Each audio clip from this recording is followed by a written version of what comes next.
stop or halt. No, sorry, I said stalt. Stalt is the word you're looking for.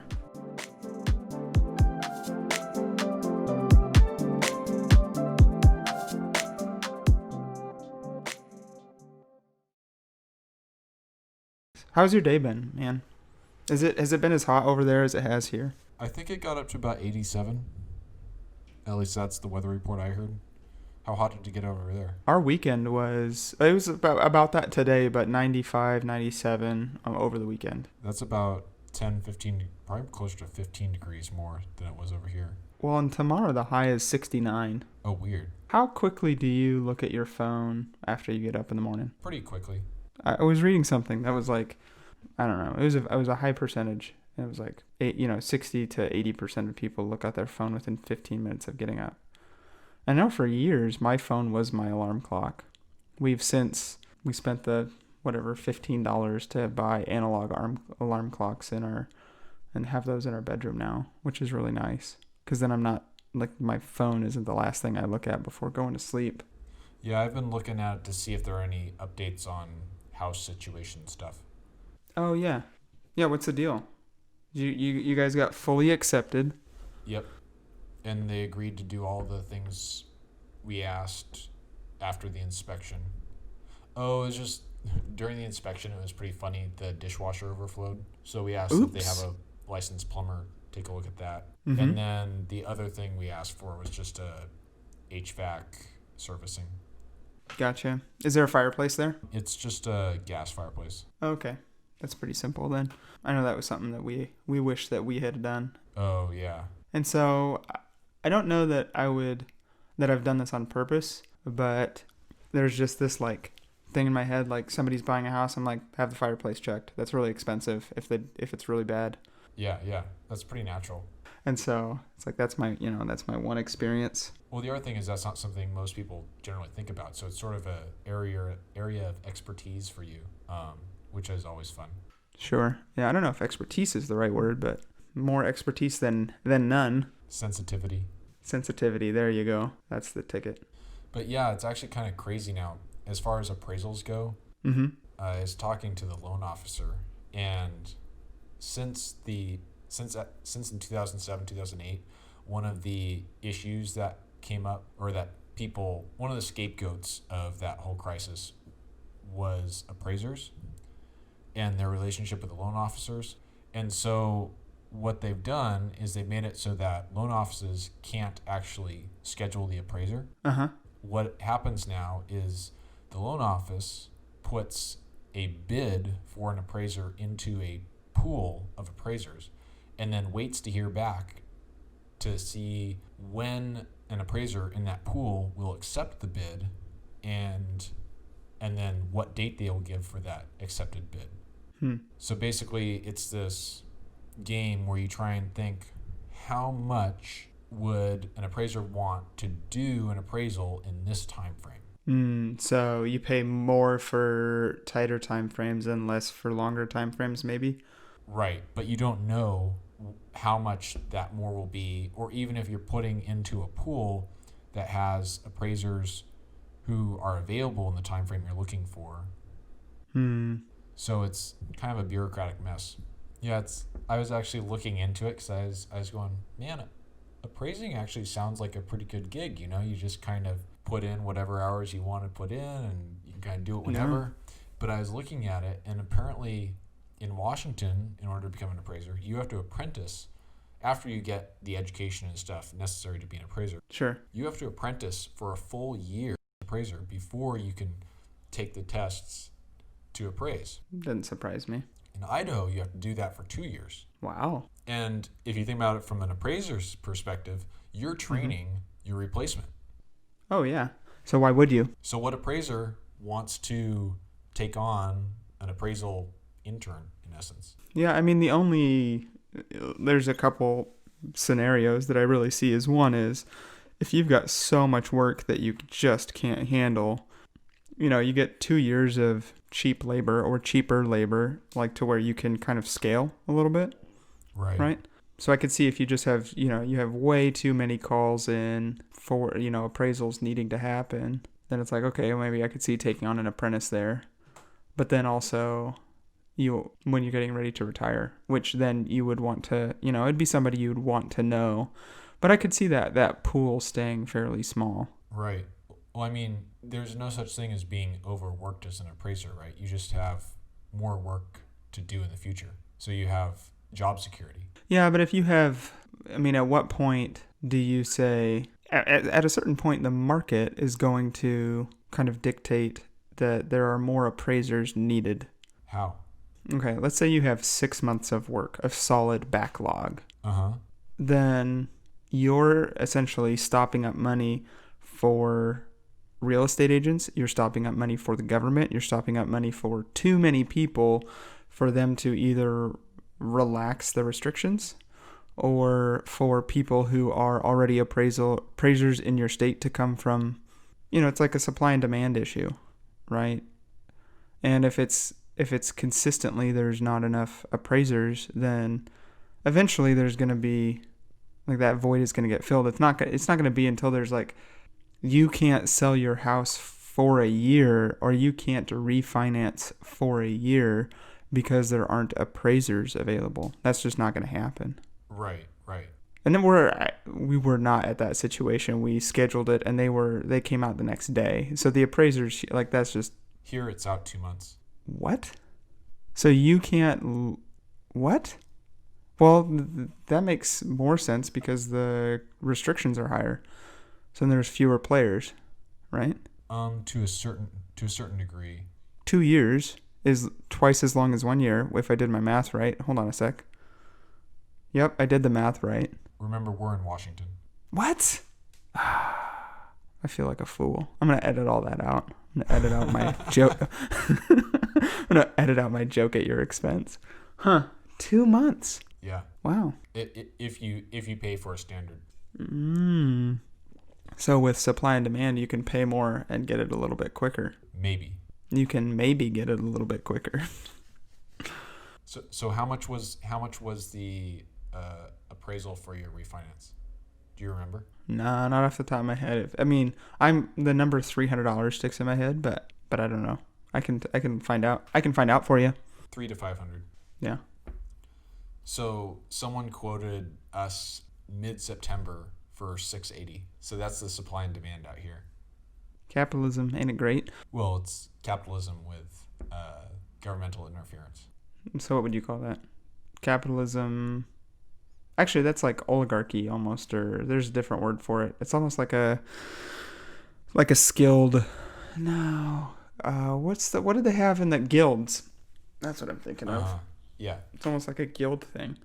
Except there's really, there's some skill. I'm not going to say there's no skill in appraising, but it's basically just that there's a really high bar to entry, and it's the skill isn't the bar to entry, it's the time and opportunity. Right. The opportunity cost. Mm-hmm. Well, not even cost necessarily, but just... Yeah, much fewer people have the opportunity to do it. I'm sure that if somebody was really determined to become an appraiser, eventually they could do it. Right. It might take them a long time, which then would be a higher opportunity cost. Something that's not on our show notes that I maybe wanted to talk about with you or even explain. Yeah. Or was you and I haven't talked about racism, and we're in the middle of an upheaval right now. Uh-huh. Is that something that you want to talk about offline and then maybe bring up in the podcast? What would be the benefit of talking about it offline first? You and I could see if we're on the same page or if we're going to push each other in directions that one of us or neither of us likes. And we could have that conversation where, obviously in any part of the conversation that we're having now, we don't have to publish anything we don't want to. So it might be valuable just to try and have it. And if it goes terribly, you can just cut it. That's the nice thing about editing. Right. But at this point, I'm the one that's editing. So it's basically if I don't like it, then it gets out. Which you and I haven't discussed that. You haven't, I'm the one with the editing software, and I don't know if, I don't know how you feel about that. We haven't talked about it. About you editing? Mm-hmm. I appreciate it. Yeah, I know you appreciate it, but is there anything that I've cut out that you're like, oh, why did did he cut that out? No. Nothing I can think of. At least when I was going through the show notes. Then again, I also trust you. Yeah. Yeah, trust is helpful. And and likewise if you were editing, I would probably want to listen. I mean, I definitely give you the option to listen to it before, but I can also add stuff back in that it doesn't edit the original files. It just edits I don't know how to describe it exactly. But it doesn't change the original file, like files that we have. It just edits it's called a project in Ferrite. Okay, cool. Yeah, I think you're probably more conservative than I would be on what gets into the podcast, which is probably a good thing, I would say. And so... Yeah, and I'm becoming a little less conservative as I'm now listening to popular podcasters like Joe Rogan. And he just left an error in. And millions of people download every podcast from him. Right. Like he had just a straight technical glitch where his voice sounded like the Transformers. For about a second, and he was just like, "What is going on?" Because they had an earthquake / power. They had a power surge, I think. They might not have had an earthquake at all. It might have just been a power surge, but okay. It made his voice sound really weird while he was talking, and then all their lights went out and their cameras turned off. That actually happened to one of the church services at First OPC. Like, my wife and I went to listen to the service on Sunday afternoon. Mm-hmm. Not this week, but the week before. And we got about 20 minutes into the service, and all of a sudden it cut out. And I texted someone. They said, "Oh yeah, there was a power outage." Oh, that's interesting. Yeah, during one of the Corona sermons, we just for the first 5 or 10 minutes of the service, there was nobody there to tell them that there was no voice, no sound was coming through the streaming on YouTube. Oh no. And so, but he eventually got it. He had half started his sermon, and it probably wasn't the first. Oh, I guess it was probably just during announcements and reading the first. We have a specific liturgy we go through. Yeah. And so it was not his actual sermon. It was the announcements and then the other stuff that they had to repeat. The first reading, so we call it. I'm curious if you've thought much about the doctrine of liturgy at all. I don't know that I have thought of it as a doctrine. I guess because it's not a belief about God. It's a belief about the order of worship. Yeah, doctrine is the wrong word. I guess it'd be quite simply what the Bible says about liturgy. Which you could call doctrine then, because it is a way that to make the opposite point of what I literally just said, it is it is how we relate to God, right, in corporate worship. So you can call it doctrine. I don't know why I know why. It's because I'm thinking through it. And as far as liturgy goes, I'm a fan. I wasn't a huge fan before I switched to the Apostolic Lutheran Church. Well, and here's the thing is I find it very comforting in that I know what's happening, but depending on the pastor, I'll wake up during the last part of his sermon because there's I don't know what exactly, if it's a change in his tone or whatever, but about 2 minutes before he ends his sermon, I'll wake up. And I don't mean I've fallen asleep, but I'm groggy. Oh, interesting. Which is really, really frustrating. And it happens kind of regardless of whether I take notes or not. That was going to be my next question. Yep. Yeah, so, yeah, I'm not quite sure. It's easier to try different things at home, like drinking coffee or sitting in a different position or various other things. Right. But, when you're in a church pew, it's you only have so many options before it's what? Before you become distracting, I guess, was my point. Right. Well, okay, let's start. So do we start with a question, right? What's the question? How we doing? How you doing, Kyle? No, we already did that though, so it feels fake. I feel like we should do a different question. Oh, I got a question to start. Ready? Risk compensation. No. Wait, you're looking at the wrong one. Am I looking at the wrong one? Well, podcast number 4. Oh, your big Q&A. You're looking at big Q&A. No, I was just going to ask, have you built anything recently? We've got our bias towards action, so have you built anything? And you can take that as differently as you want to. I did write a post for my blog, Design for Strength. I read it. I saw it on the LinkedIn. Oh, that was a different post. Thwarted. Okay, cool, man. And then you asked me. We do this both ways. Unless you want to talk more about your Design for Strength post. It was just a post about some different physical therapy exercises I dug up for rehabbing the shoulder I dislocated. Do any of them have to do with like hands hurting? Like that would maybe affect your grip strength? Hands hurting. Or grip strength specifically? I haven't written any posts on grip strength, although that's clearly an important component to pull-ups, because the stronger your grip is, the less effort you have to put into holding yourself on the bar, and therefore the more energy you can put into actually pulling yourself up. Sure. So I haven't written anything on that, mainly because I haven't done anything specifically for grip strength. That being said, there are some great, probably one of the best grip strengthening exercises is called a rice dig, where you basically just fill up a little bowl big bowl with rice. And you just like dig your hand in, grab it as hard as you can. Do it again. Squeeze all the rice out and just keep doing that. Open and close, open and close, open and close until your forearm's just on fire. Would barley do the same thing for me? Yeah, probably. I mean, you're going to stop a little bit sooner, right? Because the barley's a little bit bigger, but it's not that much bigger. So if you've got access to cheap barley, that's a good substitute. We just have barley in the cupboard. I'd have to go get rice. Right. There's the Corona out there. So if you have a big mason jar or something. Yeah. Have I told you about how at my work people say the Corona? No. They call it that. It's just funny. I don't know why they do it. It's just I thought it was just one person in particular, and then the owner of our company was talking, and he said the Corona maybe 4 or 5 times in a company-wide, like it was a company conference call. Essentially, we do updates every week or every other week thereabouts. Right. About the coronavirus and how it affects, the main office is down in Hillsborough, or excuse me, not Hillsborough, Tualatin. And so how it affects Oregon, and then we've got a third of our jobs or something are in Washington, and so we talk about that as well. Cool. So what have you built?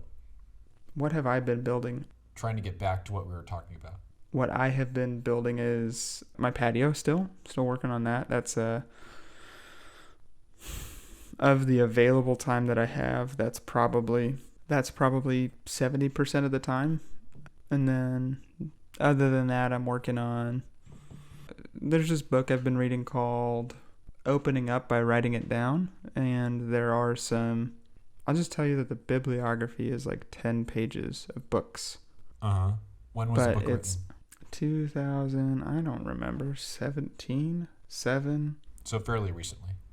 Yeah, in the last 20 years for sure. Okay. But the studies range from the mid 90s, I think, all the way into the early 2000s. But there are 8 different journaling exercises that are in this book. One of them, anyway, it's just what I'm trying to do by reading that book and then implementing some of these exercises is understand and actually process things that have happened to me or things that I've done or, whatever it is. Because when you don't process things emotionally, or you don't understand, when you don't have a narrative, when you don't have a good explanation for things, then when you avoid thinking about them, or when you do think about them, they're confusing or whatever. And so I'm just trying to kind of work through some of that stuff. Yeah, the metaphor I'm thinking of is it's kind of like you have all these items that are just kind of household items that are just strewn across the floor. And when you're able to journal and put together a story, it's like you're building bookshelves or shelving cabinets that you can put things into. The narrative is that are those cabinets on the wall that you can use to then organize stuff so that the floor is less cluttered. Yeah, well, and then, to give an example that we've already kind of talked about is when I hear somebody talk about buying a house, I'm like, I had an experience with that, and I know what to do with it. I've got a specific kind of narrative. It fits in. I don't have, like, I'm not trying to understand what happened, because I feel like I learned a lesson from that, even if it's not a fantastic lesson. Maybe it is, maybe it isn't, right? You could make an argument. But at any rate, you learned something. But I learned something, and then whenever I think of that, there's no internal stress at all related to that. Now, I'll just say, if I was I can think about some of my experiences in public school. Right. I went to a really typical public school, 6th grade through freshman year of high school. And during one of those years was an election year, right? And I grew up in a conservative household with Republican parents, or at least my dad was Republican, and he was the one who talked about politics. And it was a public school near Portland, Oregon. Everybody but me was the opposite. And I just basically spouted. I just argued with kids on my bus all the time. Uh-huh. And, so the goal of the journaling exercise is like, well, okay, so how do you process that narrative now? Like, what do you do with that now? How is that helpful in future things? Well, I mean, that age group is the prime age for learning to argue. Mm-hmm. Sure. Well, and I could take it that way, or I could take it as you got to pick your battles. Like, there's a couple different things, but if I don't journal, if I don't go through the work of thinking about it, then whenever I think about politics, I could have this unresolved, let's just say, books all over the floor, and they're not on a shelf or anything. And whenever I see the books, it's like, I should do something with that, but I don't really know what to do. I see. And so the whole idea of the journaling is to scaffolding our bookshelves to catalog. And anyway. Yeah, that makes some good sense. Yeah. Yep. So that's kind of what I've been.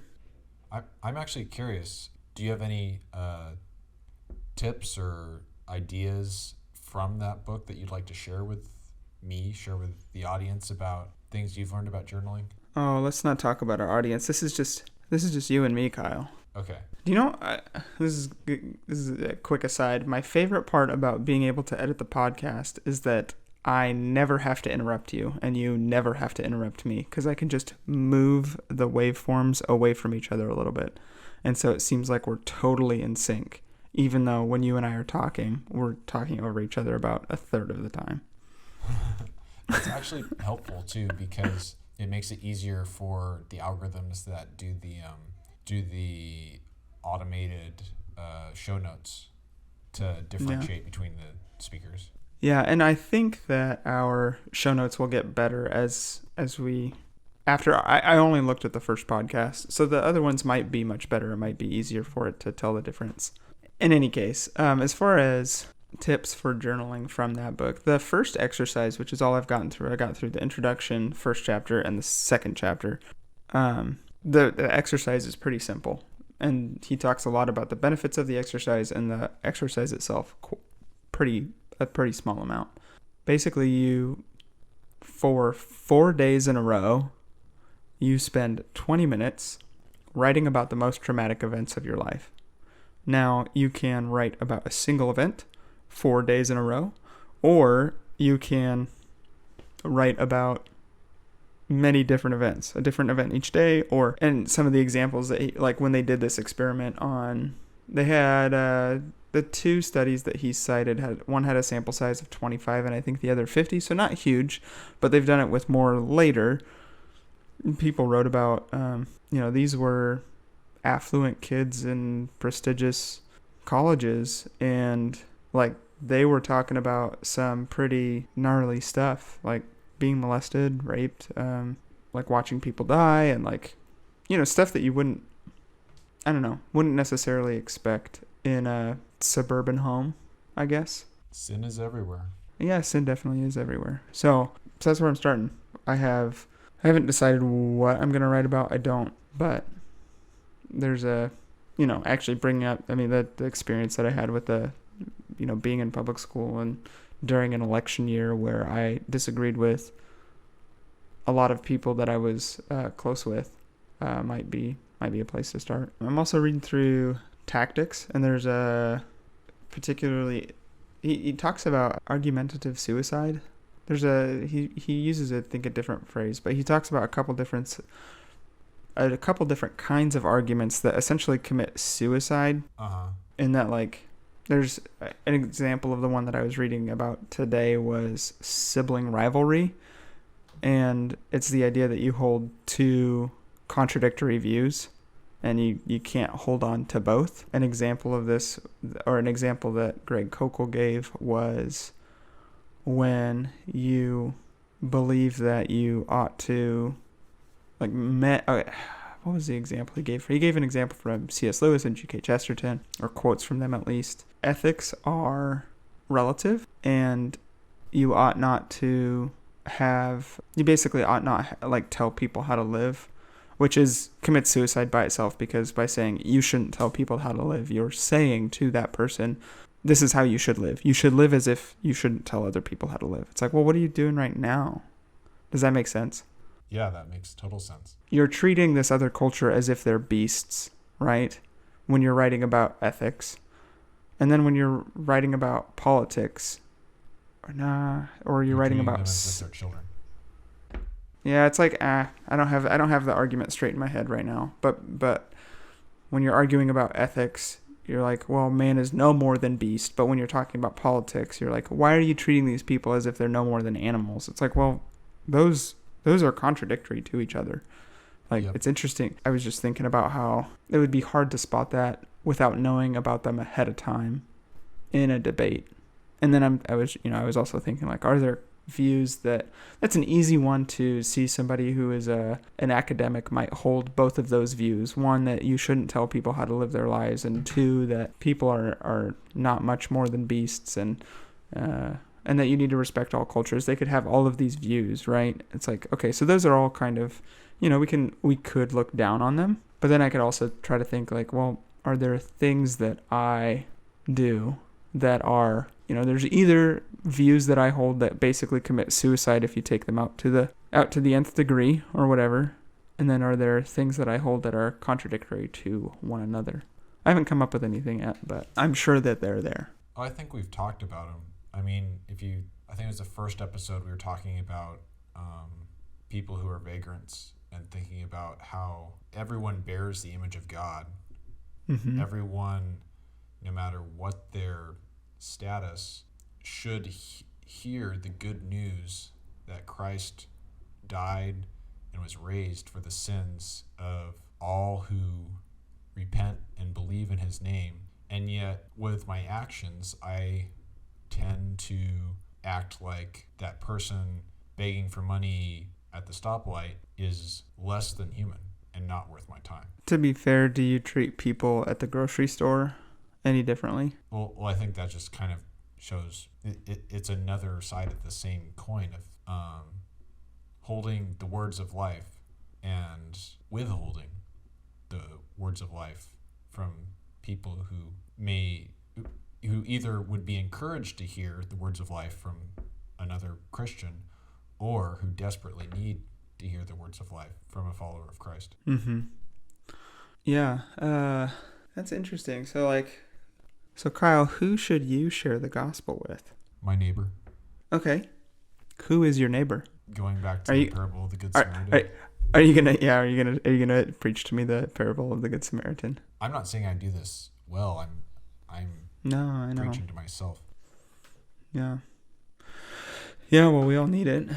I think particularly in America, where for so long we've been able to be so comfortable with the idea that most people generally have a sense of what Christianity is, so why make things uncomfortable and mm-hmm. point out inconsistency between belief and life. And one of the strange blessings of living in a culture that is becoming more and more obviously post-Christian is that we're losing those comforts. Mm-hmm. I believe we're seeing those comforts and accommodations for Christianity stripped away in a way that should actually make it more straightforward to share our faith, because it's not. It gets rid of the I'm going to make someone else uncomfortable. It may make us uncomfortable, but or the consequences may make us uncomfortable. But it's that cultural norm of they might already. So, do you think that, well, one, sounds a little bit like you're saying that light shines brightest in the darkest. Yes. So, are you saying that we shouldn't? Do you think people at potentially your new church would agree with you on that point? On what point? Specifically, that the light shines brightest in the dark. That the shift in the culture may make it more obvious who is Christian. That it may be good for Christendom, if we're going to use such an old word. And maybe you're not making that point, and I'm hearing it, and that's possible too. No, I think that's exactly the point I'm making. And so then, what do you think? I mean, specifically, Doug Wilson would think about that, because it seems to me I think that sounds like something he would say. Really, he seemed like, man, from that article I read, it seemed like he would potentially be very upset that you would suggest that the changes that are being made might be good for Christendom, for Christ's kingdom here on earth. I think this is actually a really interesting application of paradoxes, where it kind of continuing along those lines of contradictory or suicidal arguments. Yeah, or sibling rivalry was that. Yeah, there's certain suicidal or contradictory, or apparently suicidal or contradictory arguments that I think actually are more of a paradox than they are a contradiction. Do you have a good working definition for the word paradox? Is it just things that seem contradictory but actually aren't? That's what I was going to say. Okay, go on. I don't have a better working definition than that. Yeah, I don't either, but... And generally there's a sense of wisdom that comes with discerning the unity in the apparent paradox. I mean, the classic one that I think of is rebuke a fool so that others will learn wisdom, and don't rebuke a fool lest you become like him. That was both from Proverbs.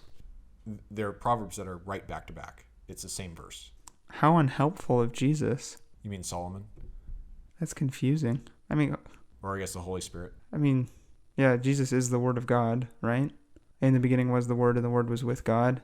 And I take that to mean, like, the Spirit is who breathes out. And, you know, if another way to think of the Trinity is God the Father is sending forth the Word by the Spirit. So sending forth, you know, he's speaking, and his, you know, the same way that our words travel on our breath, like you can't hear them without air coming out of our lungs. In the same way, you know, like the Word travels on the Holy Ghost, like on the, I don't know, Mike Reeves painted that word picture for me, but where it breaks down really quickly is we don't necessarily love our words. We don't have a relationship with our words or our breath the way that God does with the Holy Spirit or the... Yeah, I think we... Does that make sense? Am I waxing eloquent? Well, I think we have to be really careful with any analogies dealing with the Trinity, no matter how helpful they are. Sure. We have to recognize that there are limits and limitations to those analogies. Which is why I was so quick to point that out. But getting back to the helpfulness of a post-Christian culture, and also desiring there to not be, or desiring to fight to stop or halt the decline into a post-Christian culture. So would you call that a paradox, kind of? I don't know if I necessarily call it a paradox, but I believe you can hold both to be true, and they aren't contradictory. You can still believe that it's good to know who your friends are and who your enemies are, and to be really clear about that. Mm-hmm. Even as it is good to not go down into the pit. What do you mean by that? So if we look at... Go down into the pit specifically. Go down into a bankrupt and an obviously bankrupt culture with rulers who and a general population that does not acknowledge the authority of Jesus. I mean, brother, we're there, you know? I mean, more universally. Yeah. More universally than now. I'm saying seeing the spread of downtown Portland and CHOP being what culture looks like more broadly than just those instances. Gotcha. Well, since you brought it up, do you want to talk at least in part about our country and where we're headed, where we've been? So it's today is July 21st, and just so people have an idea, we haven't, we've recorded a handful of episodes now and haven't talked about racism or George Floyd's death or any of the kind of stuff that's come from that. And it's at least one of the conversations that you and I had, Kyle, offline, was part of it is you and I haven't dealt with racism as directly as a lot of people, partly because you and I are both white. Is that a fair shake of things, or? Yeah. Yeah. And I think we're better suited to maybe other topics. I think unequivocally you and I would both agree that racism in any kind is wrong, and the Lord hates it, Yep. I think it's important to define what is racism. Sure. I would define it the same way that the Bible does, specifically, like, you and I have just been going through Galatians in a Bible study. Right. I would say Galatians, is it 2? I know it's on the first page it's on the first, what do you call it, book face? Yeah. of my Bible. But the way specifically that, where you treat somebody who is different than you as lesser than, I think it's, that is what I think of when I think of racism. When somebody treats you poorly because of a difference between you and them. That's a little probably more broad. Race would be specifically because of your race. I think you could also say that racism is not willing to have the conversation with somebody who is different than you, who feels oppressed, if that makes sense. What was that quote that was in that article you sent me, the Barking Up the Wrong Tree article, about how, was it feelings become thoughts, or was it thoughts become feelings? Thoughts becomes feelings, I believe. But I don't have it off the top of the dome. But when I say, basically, if I say that I feel like your family, Kyle, has treated me really poorly because I'm not part of your family, let's say I interact with them all the time, and you aren't even willing to have a conversation with me about that, you say, Daniel, that's stupid. That that was 3 generations back. You're crazy. And I'm not even willing to have the conversation with you, or you aren't willing to have the conversation with me. Then I would throw that in with, you're treating someone poorly because they're different than you, and you won't even listen to the thing. So when somebody who's black or a person of color says, I feel like I'm oppressed by white people, and you don't want to hear anything that they have to say about that, then I would consider that racism as well. And that's probably as far as I would go. Like direct actions and then having a conversation, and then I definitely am not like advocating for any kind of I just don't know what like reparations or any of that other stuff like that different groups are calling for. Well, what if someone says you aren't listening if you don't support reparations? I would ask what they mean by that. Like how does that follow? I don't think that people are I think typically people are not having those conversations face to face or person to person. Right in this COVID. Oh, for sure. In this COVID world, so somebody can shout at me over the internet, I guess. Actually, they would have a fairly difficult time doing that as we're not on any social media, although there is a Socratic Hobbits Twitter and YouTube and whatever else I gave you the credentials for. Reddit, I think. But anyway, I think somebody would have a fairly difficult time just kind of yelling out of the blue. But I would be willing to have that conversation with somebody. What does that actually look like? What does what does it look like to have everybody essentially? What would it look like to have a more equitable footing? What would it look like to right some of the wrongs that have rippled down through the decades and centuries, what would that look like? And I don't know the answer, but I think if we don't talk to each other about it, if we don't, especially as Christians, if we don't love those who are hurting, and there is clear, like, obvious hurt. And by love, you mean listen to and then act on as accords with Scripture. Like, yeah. You said really, I haven't phrased it the way that you just did, but love, listen, and then act. Like those, something that I could say, I'm going to say it. I don't know if we'll keep it. It kind of depends on what you ask afterwards. But I think that the organization of Black Lives Matters is particularly harmful, and using the definition I just used, racist towards black people. I'm actually just on their webpage right now looking at what we believe, or what they believe. Yeah. As far as I understand, from what I've heard and some brief research, there's two things I'd like to point out. One, the deconstruction of like modern Western notions of family, which is particularly damning, in my opinion, to any group of people. That's right here. Yep. And then one or all three of the leaders of Black Lives Matters have identified themselves as trained Marxists. And Marxists, it's typical for them to desire chaos in order to destroy current systems and then rebuild.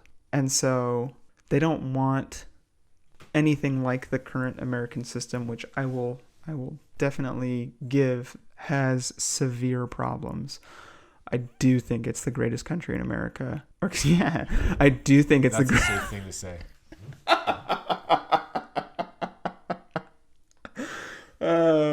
I do think I think that our system of governing, and I think it's the best that we have, like, as a world right now. I think there are definitely ways it could be better, and there are people who have abused power, but I don't see a better one available right now. I agree with that 100%. Do you want to talk about any of these other things that we've got?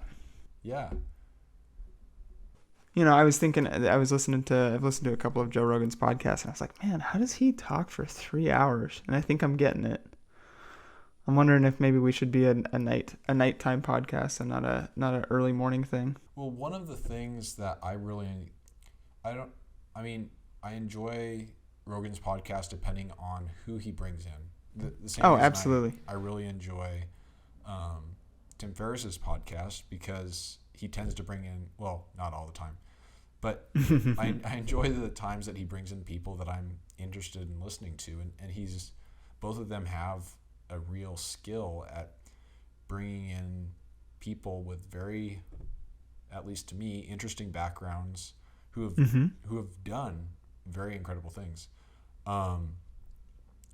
So that's one of the things with this podcast that I was kind of thinking about whether we at some point we would want to go to a model where we would bring in guests to try and give people listening to this podcast that experience, or if we want to keep on the track of taking the mentors we've been reading, in essence, and giving people a flavor of what we've been learning from those mentors, because there's a real sense in which authors can be mentors, and there is value to exposing people to different books and that we've been reading. Yeah. So I could see going either way. Do you have a preference for one? One is going to be easier to get. It's easier to buy an author's book than have even 15 minutes of their time. Right, for sure. But would you be willing to interview or talk with anybody who I was able to, if I was to get someone who's stupid famous, would you would it be fine no matter who it was, or would you like, no, I would want to vet this person. I would want to know who they are and why you want them on the podcast. Anyone that, I think this goes back to what I said about editing. Anyone that you would be interested in talking to on a podcast, I would very much enjoy to talk to on a podcast. What about who I told you I would vote for this upcoming election? Who did you say you'd vote for?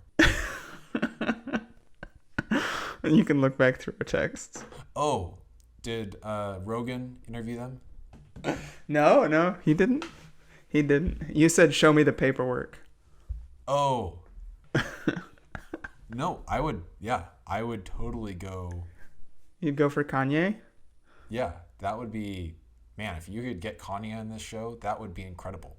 We'd Kanye, probably get if you're 1,000. listening to this, you are welcome on the Socratic Hobbits at any time. Seriously. Oh my goodness. 1 a.m., 2 a.m. Daniel We'll make and I time. will be up. We will get coffee. We will be ready to go for Mr. West. Yeah. I was thinking, do we call him Mr. Kanye? I think it's pretty low that we could get Kanye. But you know what? I'll find his email. I'll see if he's Twitter. interested. Twitter. Is that it? That's how you do it. Okay. I'll get his P.O. box or his pager number, and we'll see if we can make it happen. Wouldn't that be funny if people... Anyway. I would be really curious to hear your thoughts on what you've been reading in the Lord of the Rings recently. Okay, but before we do that, can we talk about why it's Socratic Hobbits and not Happy Hobbits, which is what we agreed on in our first episode? Oh, right. Yeah. My sister, who is a listener, she was very offended that I did not count her as one of the beginning potential listeners. Maybe very offended is the wrong phrase. Outraged. Anyway, so Socratic Hobbits. So we had decided on Happy Hobbits, and then we had a conversation where we liked asking a lot of questions, and that seemed pretty obvious from the beginning. And so then I think I texted Kyle. I think I texted it to you, and you were like, "That's it." Was that it? Was that, or we were having a conversation and we like came up with that, something like that? The name Socratic Hobbits did come back to thinking about the Socratic method, and how we did want to emphasize that we wanted to talk about interesting things, ask each other questions about what we're making happen in our own lives, what bigger ideas and practical things we're reading about in our own lives. So you have the practical side of things with the hobbits, and then you have the deep questions with Socrates. Sure. Okay. Check. Got that done. Yeah, so I finished the first, Lord of the Rings. Let's get to it. We'll get through it. Saruman. Is that how you say his name? Do you say it different than that? That's basically how I say it. My mic just... It's on a stand, and the stand just went from 10, 10 inches above to 0 and was just in my lap. Does that make sense? Oh, so we'll both have funky things with our mics in the middle. It'll be fine. It'll be fine. Okay. Was that your low tech issue? Something Yes. like your mic fell over or something? Actually, the pop filter thing I'd set up fell. Yeah. I mean, if it is what I think it is, then just call it a coffee filter. The coffee filter I set in front of it fell over. Why didn't you try a handkerchief around your face like I suggested? I don't have any. You don't have any handkerchiefs. Nope. Put your head in one of your sleeves then. I don't know. Do you not have any masks that you wear for work? Or anywhere? Oh, I do have sort of a mask type thing. Do you want me to go get that? You don't have to. I mean, you can maybe do it next time if you have made yourself a liar twice over. But I'm going to send you a link for a pop filter and maybe a stand. All right. I don't think you're a liar, Kyle. I just think you accidentally lied. I forgot. Yeah, okay. Here's an interesting question. Did you lie? Even if it was unintentional. Well, I'm trying to remember. Did I tell you that I'd have it by the next? No, you didn't say you'd have it by the next one, but you did say you would get it. Okay. So I haven't lied yet. Sneaky Kyle. Well, that's why I asked. I know. Well, the thing is, you could have said you were going to do that. I don't recall. But let's say that you did. Let's say you said, I'll have it by the next time. And then you didn't make a... Then yes, I lied. Even if it was unintentional? Even if it was totally an accident? Yeah. Okay. I've heard people make the opposite argument. Like, it wasn't intentional. I didn't intentionally lie. It's like, well, but you still lied. And it's like, well, it's different. Like, well, okay. Like if I'm in Walmart and I grab a thing of, I don't know, cookies. I don't know what I'd get from Walmart. But let's say I grab a box of cookies and I do legitimately forget to pay for it. Or actually, let's make this something that they'd actually care about. I grab a video game console and I walk out of the store and the alarm bells go off because I haven't paid for it. Do they look at me like I am shoplifting or not? Well, that depends. Do you stop when the alarms go off? Okay, so if I stop when the alarms go off, then I'm not shoplifting? No, I don't think so. I mean, well, hold on a sec. One, they're not going to stop you if you don't stop. That's true. But that's, you know what? That's a totally different issue. Let's say, are you shoplifting at that point? I think actually by the law you are not, to be like totally frank. However, I think that you are stealing. Okay. Or to take another example from someone we know who the home improvement store accidentally forgot to charge him for something while he's building his house, and with his wife's encouragement, he went back and went through all the layers of management necessary to pay for that thing, because in his mind, and I believe correctly in his mind, he believed that he would be stealing from that store if he didn't pay them the $600 or whatever it was for that thing for his home. I think it was a sink. I've had it's been awkward with when I've gotten something for free from a store because they've, sent it or forgot something or whatever, and it's like you tell the cashier and the cashier is like, you go back into the store and you're like, you guys gave this to me for free and on accident. It's like, but they really don't want to deal with you at all. Like they just want to do they're there for 6 hours or 8 hours or whatever it is, and then they want to go home. Like They have no skin in the game. Yeah.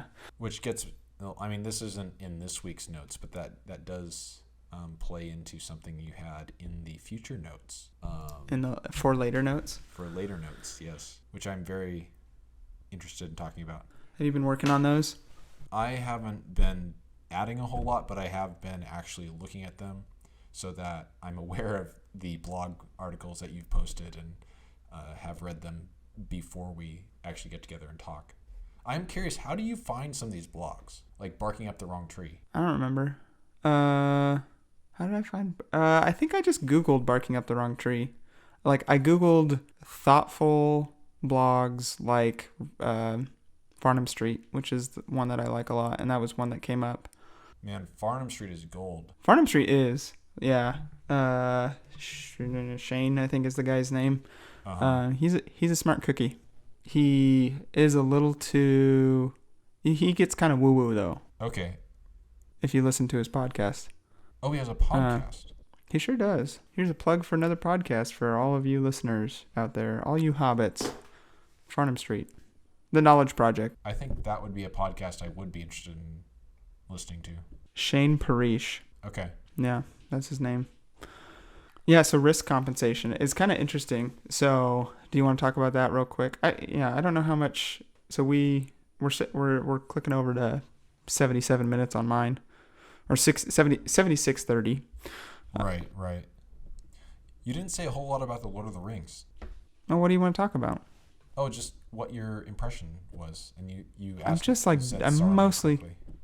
Yeah, Saruman. He just got the Ents just like destroyed.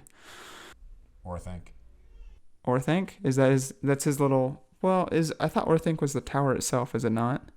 It is the tower itself. I mean, the Wizard's Veil is... Is it also the city? Yeah. Okay. Okay, I got a question for you. I don't want to know the answer other than yes or no. Do the hobbits find out why there's pipeweed in Orthanc? Yes. I'm going to look out for that. That's a big, that was a big thing for me. I was like, that is such an interesting, it came from the Shire.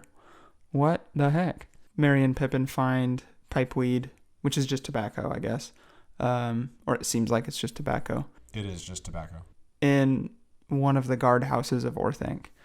Yeah. So I thought that there was more of a battle at Helm's Deep. I think I do remember reading, and that's probably because I remember that from the movies, but yeah, it's really short. Yeah, it's very glossed over. I do remember reading somewhere that Tolkien does not particularly relish writing battles, which is why Bilbo gets hit in the head during the Battle of the Five Armies. Oh, interesting. Yeah, that's a good Deus Ex Machina to get himself out of that. Mm-hmm. Yeah, he something I'm noticing is that Tolkien is a master of compressing time and expanding time and I think I said this in the first podcast, or the first one that I had read. Yeah, yeah. But just like compressing and expanding time. He's just like, I'm amazed at with the deftness that he has. Yep. All right. Now we can talk about risk compensation. Do you know what I haven't said, I think, during this entire time that we've been talking? So I will not have to, no, I've said I will not have to edit out my wife's name so far. And there was great rejoicing. I know, and there was great rejoicing. Great. Yeah, so risk compensation. The idea is that you have an internal temperature of risk that you essentially like. If you're not taking a certain amount of risk, then you feel like you're not growing, or you feel essentially too safe. It's boring, would be maybe another way to say it. And we talk about this in investment, where you have like a desired rate of return, and then there's a certain amount of risk that you have to take. Some people are risk averse and some people are not. I think more people are probably risk averse than they realize, especially like now with COVID, and I think people are not wanting any more risk. They're too, if we're going to use the temperature analogy, they're too hot. And so they're not looking to get any additional risk. They're looking to mitigate risk. But Shane Parrish makes the point in his blog that, there were not actually reduced fatalities when seatbelt laws came into effect, because people felt like they were safer with the seatbelts, and so they drove more recklessly, essentially to make up. They weren't obviously thinking this in their head. They weren't thinking, I need to be more risky. They were just thinking, I feel safe, and so they felt comfortable to take more risks. True. So, yeah, I don't know. I thought there would be kind of maybe more to talk about that, but it's just an interesting idea to think about how, so he also talks about how when you're designing a system, in order to actually make it, what would you say, actually safer, then you need to hide the risk mitigation that you're making.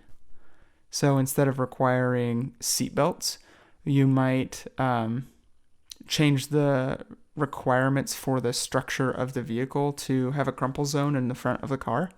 Mm-hmm. And that people wouldn't feel safer necessarily for that, but it would make them safer. Or if you were to change maybe the max speed limits, but that's a little more visible. The cars one comes up pretty easily in my mind, but there are maybe other ways that you can, I can think about ways to do that investing as well, to just automate things so it's not on your mind. You decide on you decide on a risk category that you feel comfortable with, and then just leave it, and you don't, you basically don't watch it. I mean, to a certain degree, he seemed to be talking about kind of dumb risk. Did you read the article, the actual article then? Yeah. Okay. The blog post. Mm-hmm.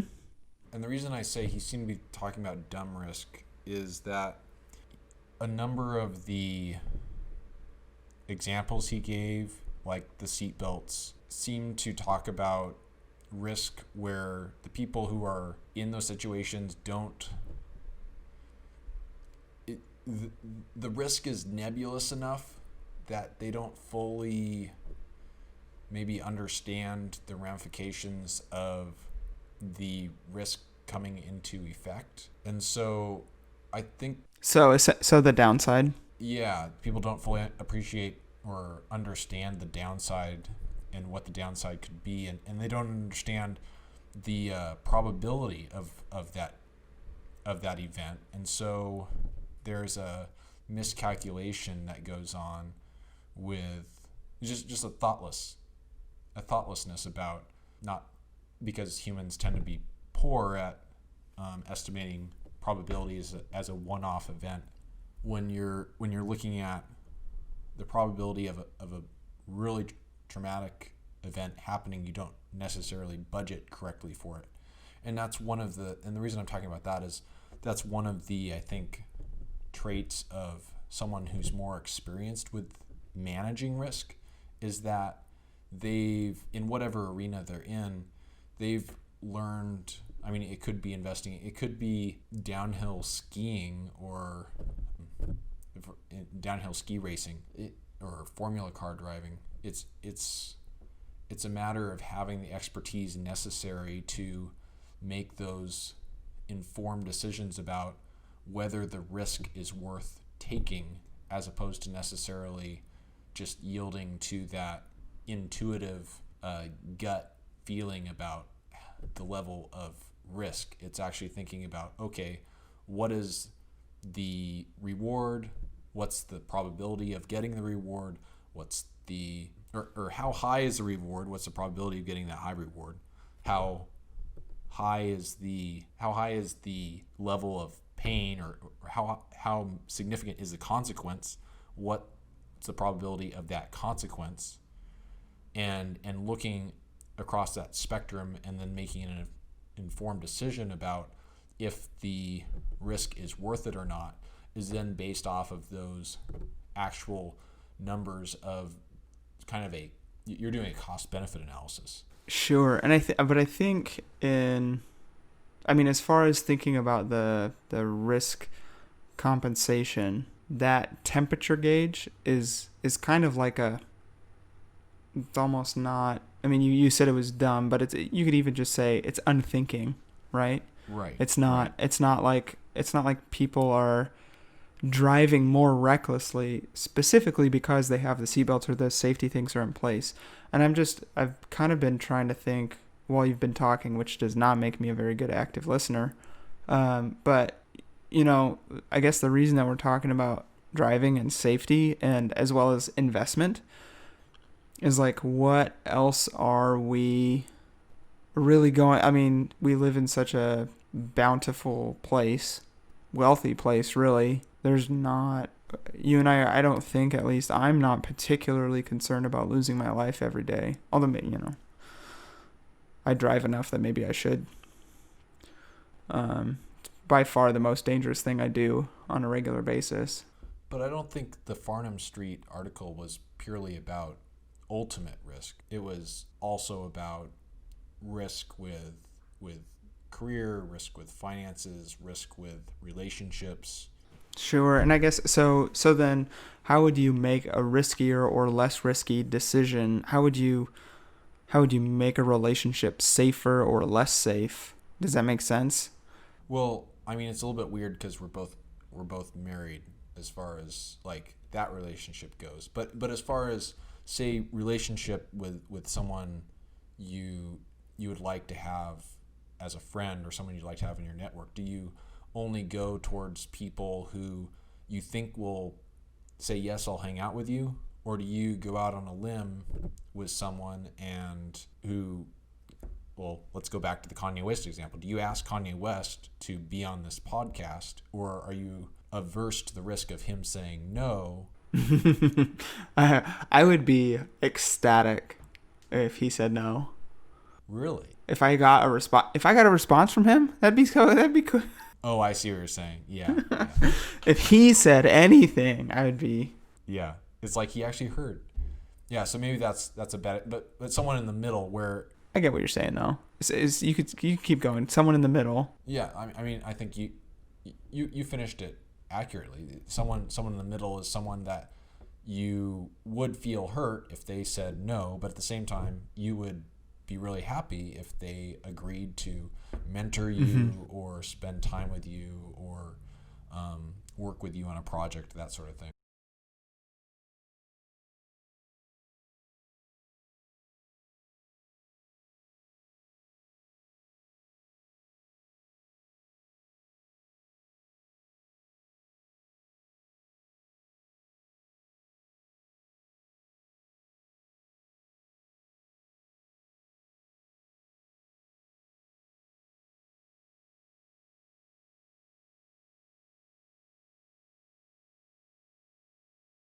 It was a fun little conversation there.